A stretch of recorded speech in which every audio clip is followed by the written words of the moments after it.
en Crónica HD. ¿Cómo le va? Muy buenas noches. ¿Qué tal? Buenas noches. Gracias por llamarme. Buenas noches, Gabriela. Estamos esperanzados entonces, ¿no? Con esta noticia. Bueno, la verdad que yo por lo menos me empecé a esperanzar allá por agosto, ¿no? Cuando por lo menos 7 de los emprendimientos, más de 100 emprendimientos en el mundo de estudios para vacunas, para la producción de vacuna, anunciaban que entraban en fase 3 y que para diciembre iban a estar cerradas. Y bueno, y hoy esto es una realidad. También, como están diciendo ustedes, ¿no? Que Pfizer había avanzado y bueno, están prácticamente ellos en su territorio. Es lógico que empiecen por ahí. Y bueno, y Argentina, que también siempre dijimos, ¿no? Negoció con todos los productores de vacunas. Lo que pasa que, bueno, ahí está el tema de la logística más que nada, ¿no es cierto? Y bueno, nosotros nos agenciamos ya, por lo menos para empezar, una cantidad muy importante que nos va a proveer Rusia. Entonces, desde ese punto, todo esto son muy buenas noticias para todo lo que está pasando. Y decir lo que dijiste recién, ¿no? 31 de diciembre China presenta, porque en noviembre denuncian los aumentos de neumonías, ¿no?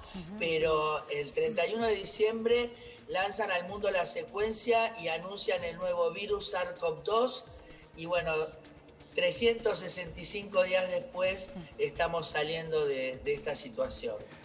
Doctora, que sean 2 dosis, las 2 dosis son correlativas, la segunda dosis es diferente a la primera. ¿Por qué se dividen en dos dosis?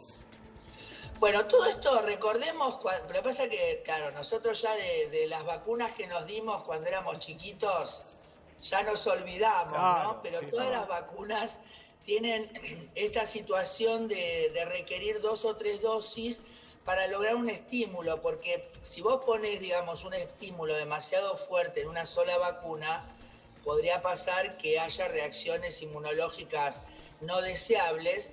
En cambio, digamos, si vos reforzás, el sistema inmunológico se ve obligado entonces a generar una inmunidad que es mucho más duradera. Entonces, en ese caso, es lo que en realidad vivimos con la mayoría de nuestras vacunas.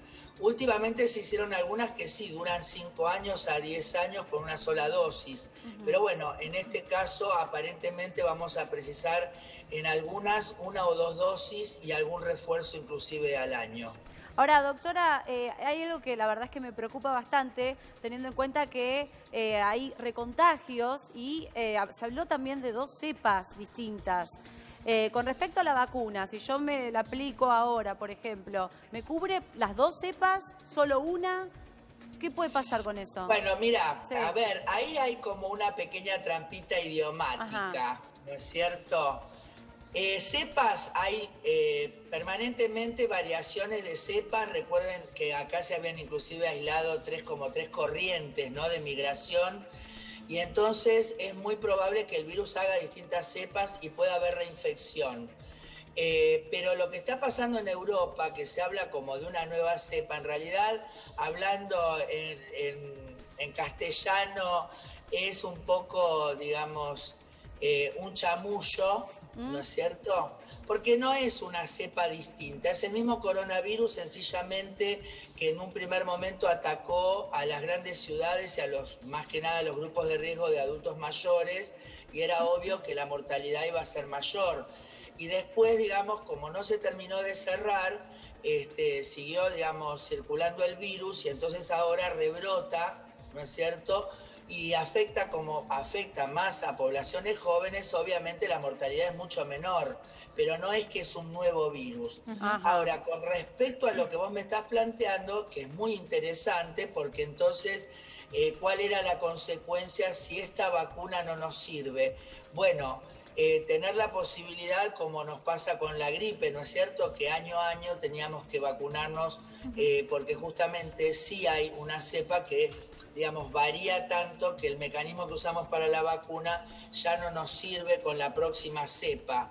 Lo que tenemos por información es que las porciones del virus que se atacan para reconocer, digamos, como digamos, como estímulo para que si yo lo vuelvo a ver, lo empiece a atacar, son más estables y entonces la vacuna serviría para todas las cepas y no estaríamos requiriendo, digamos, nuevas vacunaciones anuales para combatir nuevas formas de coronavirus. Doctora Lorena Toso la saluda, buenas noches, ¿cómo le va?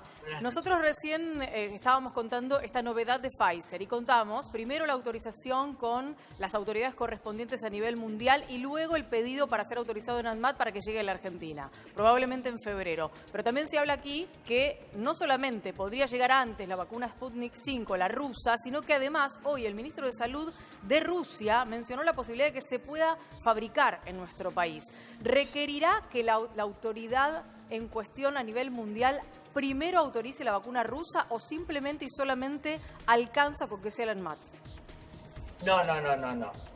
El tema es así, cuando vos pones un estudio, digamos, sobre sustancias que van a actuar sobre las personas, obviamente hay procesos de control que, bueno, en este caso, digamos, cuando hablamos todos siempre dijimos, uno de los reparos que se había puesto era la celeridad, ¿no es cierto?, con la que todos estos procesos se daban, porque en otros casos, digamos, fuera de las pandemias, todos estos procesos duran 10 años, es porque muchos procesos que ocurren uno detrás del otro se ponen en paralelo, ¿no es cierto? Por ejemplo, los controles. O sea, vos no vas a poder presentar, por ejemplo, decirnos que la orina de gato nos sirve para determinada cosa y nadie va a comprobar lo que vos estás diciendo, ¿no? O sea, vos tenés que tener hecho un estudio donde vos demostrás su utilidad. Y recién ahí, digamos, antes de que se apruebe, otros laboratorios que actúan de contralor tratan de reproducir lo que vos hiciste para tener el mismo resultado y recién ahí, digamos, se acepta tu molécula, digamos, ¿no es cierto? Entonces, estos son, digamos, primeros procesos internos y después que tienen que ver, ya en el caso de la pandemia y de la Organización Mundial de la Salud, con que vos tenés que cumplir con esos estándares. Ahora, paralelamente, yo puedo traer la molécula a la Argentina para adelantar los tiempos, que es lo que sucedió también con la vacuna Sputnik, para que entonces todos estos procesos que tiene que también replicar el ANMAT puedan, digamos, llevarse en un corto tiempo, como para decir, bueno, por ejemplo, nosotros vamos a estar empezando a vacunar ahora en diciembre, ¿no es cierto? Doctora, que la vacuna tenga que mantenerse en una temperatura tan pero tan baja, estamos hablando de 70 grados bajo cero, ¿dificulta que llegue a algunos lugares? Digo, pongamos por caso que yo esté en un lugar donde no tenga una posibilidad de guardar la vacuna al 70, pero yo diga, no sé, soy fanático de Pfizer, quiero darme la de Pfizer y no otra. ¿Dificulta que llegue esa vacuna a cualquier lugar? Mira, en primer lugar, me parece que vos en el contexto del Plan Nacional de Vacunación no vas a elegir qué vacuna te pones. O sea, nosotros, por eso decíamos que celebrábamos que fueran muchas las vacunas que llegaban a esta fase, porque íbamos a poder elegir. Porque, digamos, si todas tienen, inclusive todas tienen más de 90% de efectividad, con lo cual están muy por arriba de lo que esperábamos, porque no podemos comparar una vacuna que es, digamos, tiene un mecanismo biológico a un medicamento, ¿no? A un antihipertensivo, por ejemplo. Entonces, con que tuviera 65 o 60 de efectividad, no habiendo otra cosa, para nosotros estaba muy bien.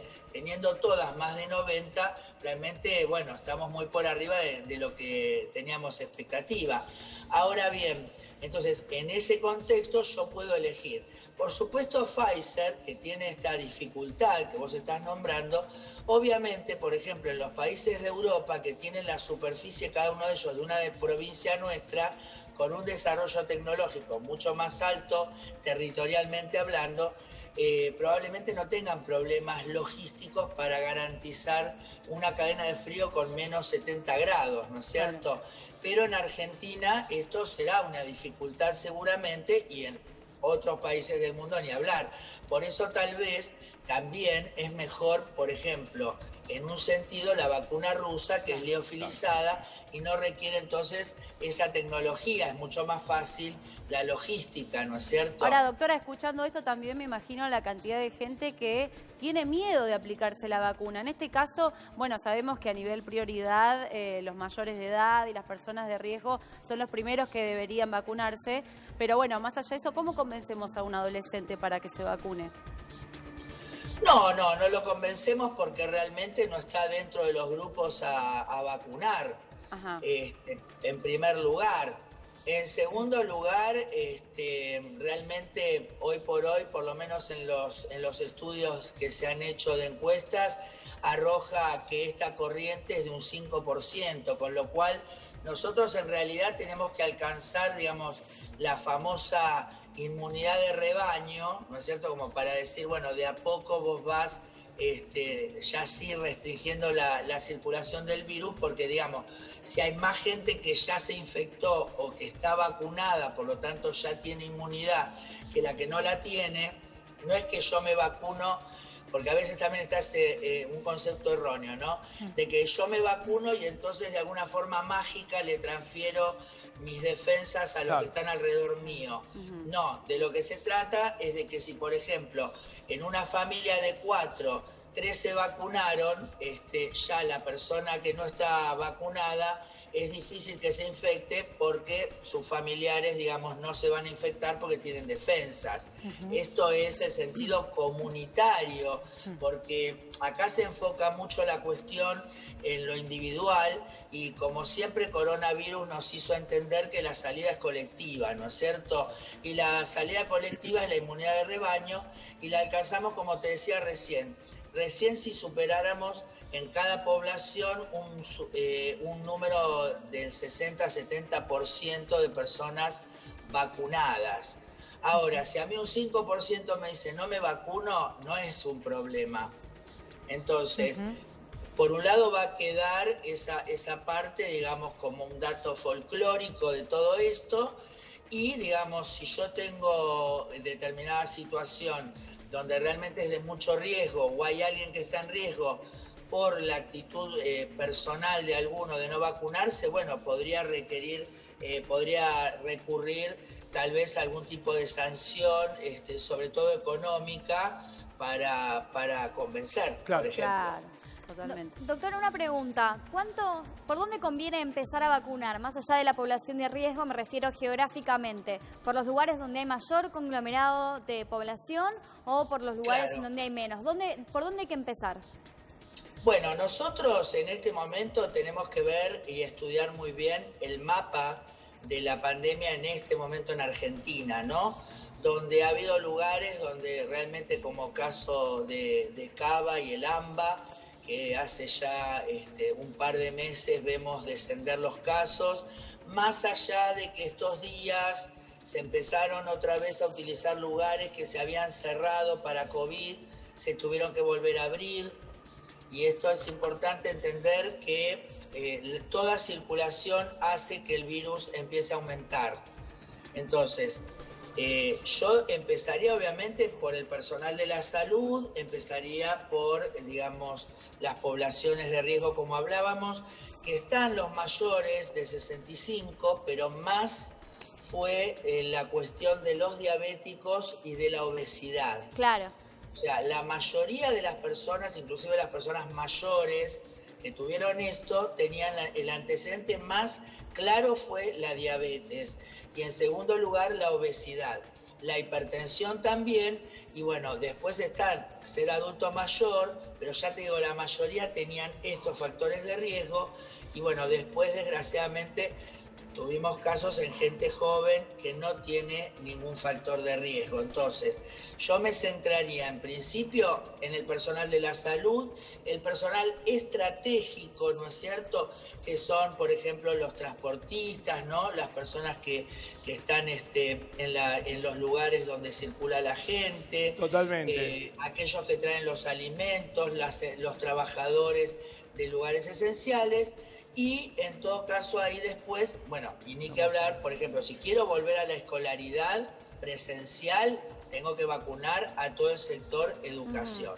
Doctora, le agradecemos enormemente el contacto. Que tenga muy buenas noches. Estuvimos con Gabriela Piovano. Muchísimas gracias, Gabriela. Gracias. Ahí estamos, muy bien. En toda esta esperanza...